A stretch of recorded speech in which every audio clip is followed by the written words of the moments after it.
through Tuesday. No hazardous weather is expected at this time. Spotter information statement. Spotter activation is not expected at this time. Here is a look at conditions across the region at 7 p.m. At the Jackson Weather Office, it was mostly cloudy.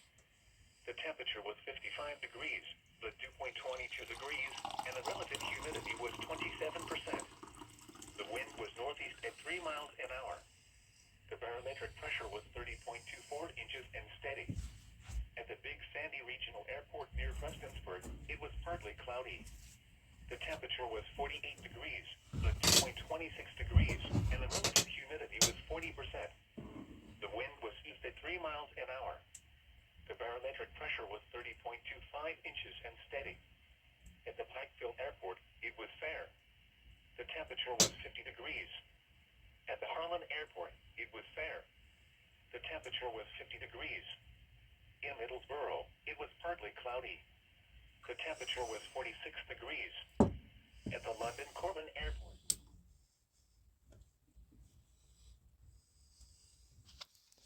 Well, here we are, day 11.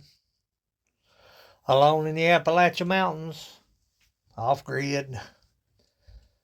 No, I'm not counting the days down to leave.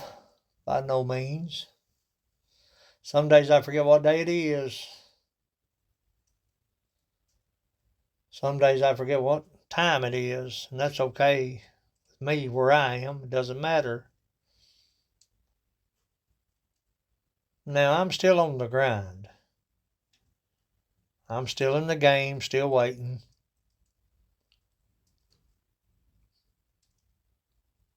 But I'm not waiting at a standstill. I'm not twiddling my thumbs, pacing the floor, worrying, or standing in the strain. No, too much to do for that. Too much wood to pack and stack, and kindling to split. And if you're lucky, fur to flesh, put away. Land to scout, places to go and things to do. And well, I've even got to get this old trap shed prep for the winter months to come. This week I've been putting up the Mylar bubble wrap in the battle to feed the dragon. The fire, keeping the fire alive, going. I think I'm winning, I'm not for sure, but I added the Mylar bubble wrap to the ceiling, which by no means looks at all beautiful.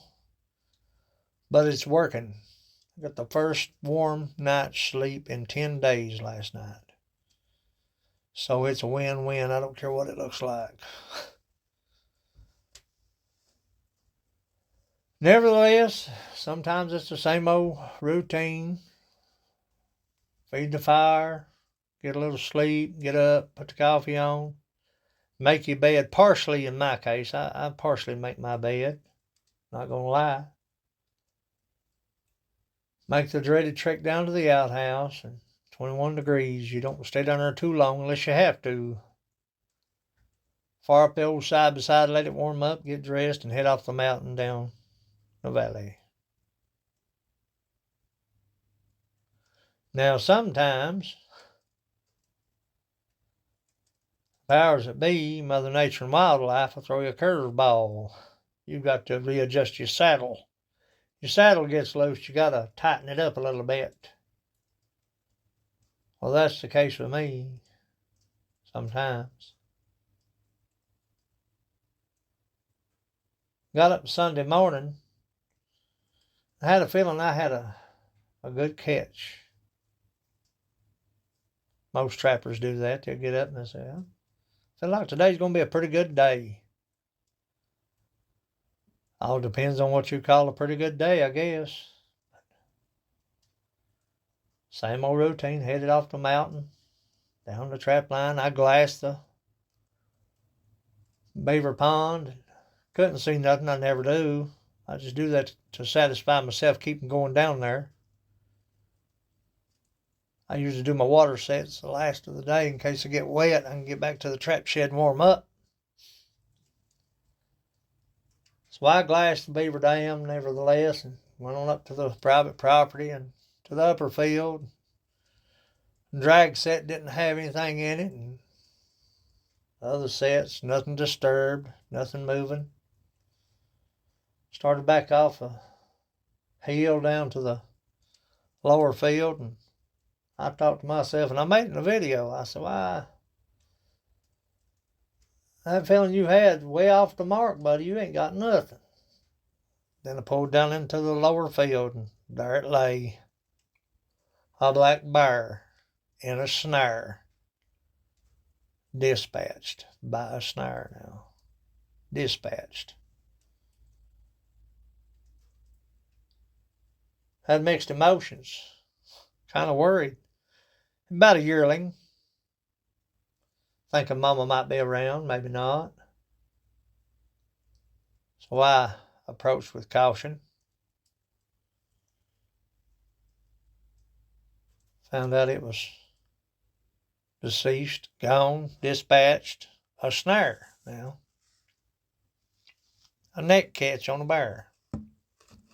How in the world do you do that? Those things are death. There's no recall on those. So I decided to make the call. I'm wired that way. My morals won't let me do otherwise. So I made my way off the mountain and got to a phone and got a hold of the warden, and they came out from Russell County, and he got in the side by side. We went up the hill to where the bear lay, and he said, yep, it's a bear in a snare. Never seen that before.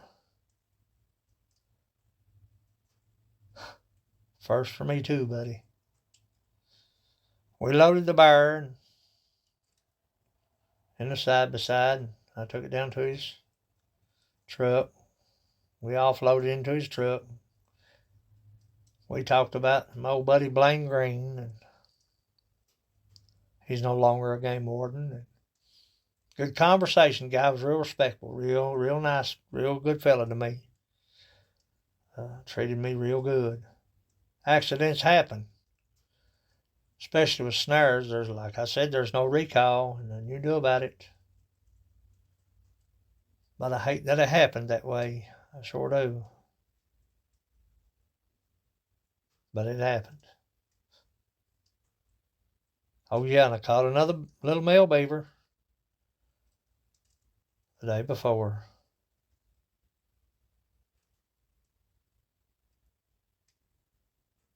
Got a lot of work to do, children. I'll share some of the video. I made a video before and after. Game warden got there, and I'll share some of it with you all. And some of it I'm just going to send to the members. Members been good to me.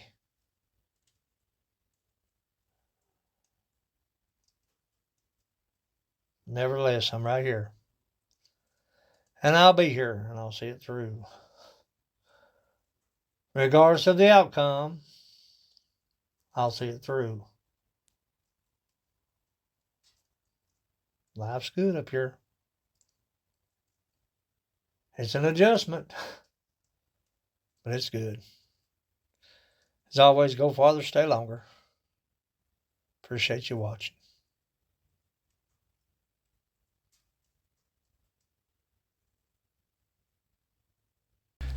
Almost.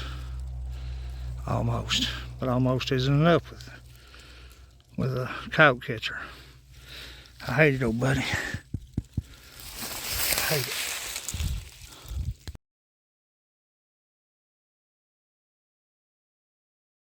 Yeah, one of my biggest fears.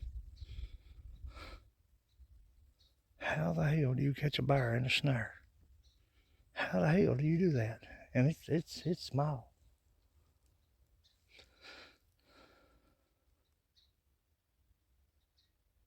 I don't know where mommy is though. It's behind the scenes. I don't know if it's deceased or not. I don't know where mommy is. I'm gonna...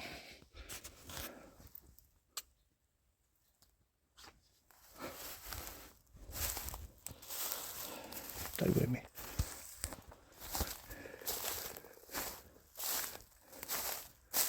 Yeah, that's what it is.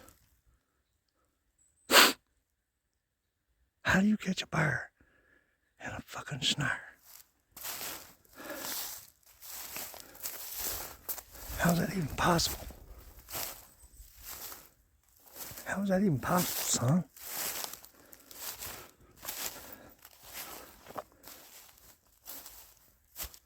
I'm worried about mommy.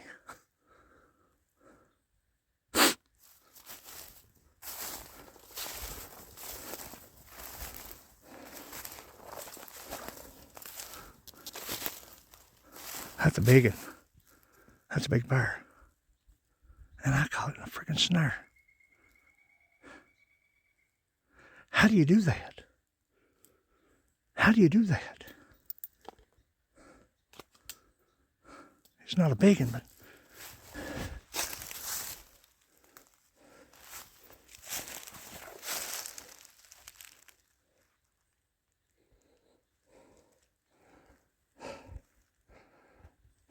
something through that trap out there. Got in the meat, I have to do a reset. Yeah, it's dead. It's dead.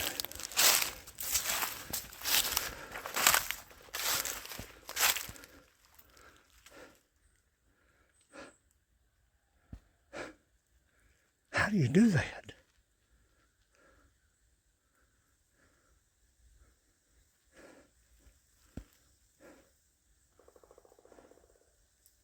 It's deceased. It's gone. Them snares are deadly, man. It might weigh 100 pounds, 125 pounds. I'd go call the warden. God.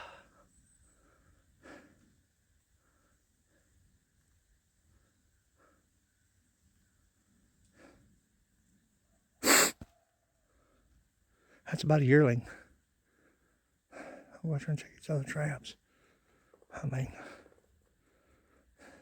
what do? Call the warden. Deer. God.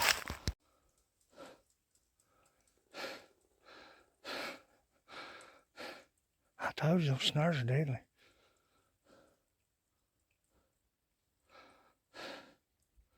I gotta get off here and go make a phone call.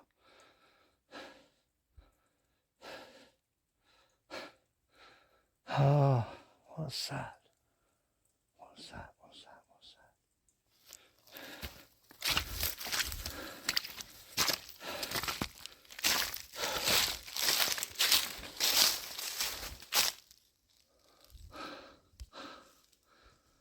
That's about a yearling. Well, it is about a yearling. Ow. A snare. It's not illegal. I mean, it's an accident. I guess it got that trap. That trap slammed up on it. And,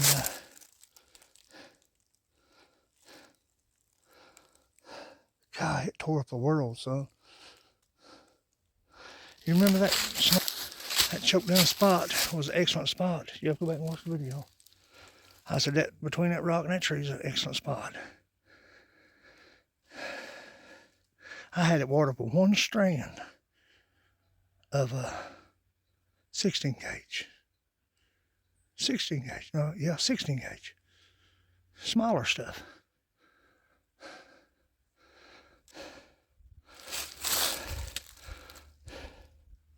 It's deceased, it's gone. I ain't doing nothing illegal out here. I mean, I don't care to call the game warden. You know,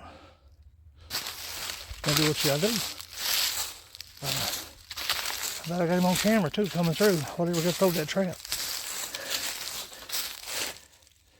That trap was just, I don't know. Need to build that up a little bit, dig that off. Build that up. But I'm glad Mommy wasn't around. That's about a yearling though. That might go 125, 150 pounds. Might.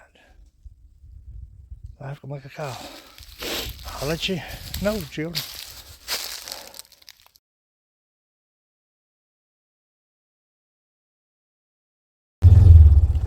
guess the intuition of a catch was right. But I didn't want no bear. Lord knows.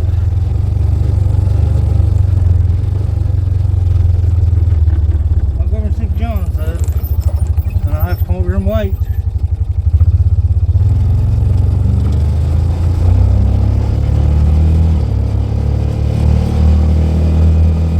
Not dang early.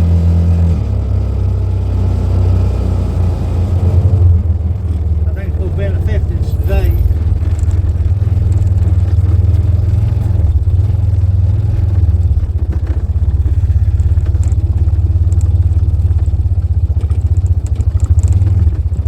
They'll probably call me crazy for calling the warden, but it is what it is. Stay with me, children. Almost. But almost isn't enough with a coyote catcher. I hate it, old buddy.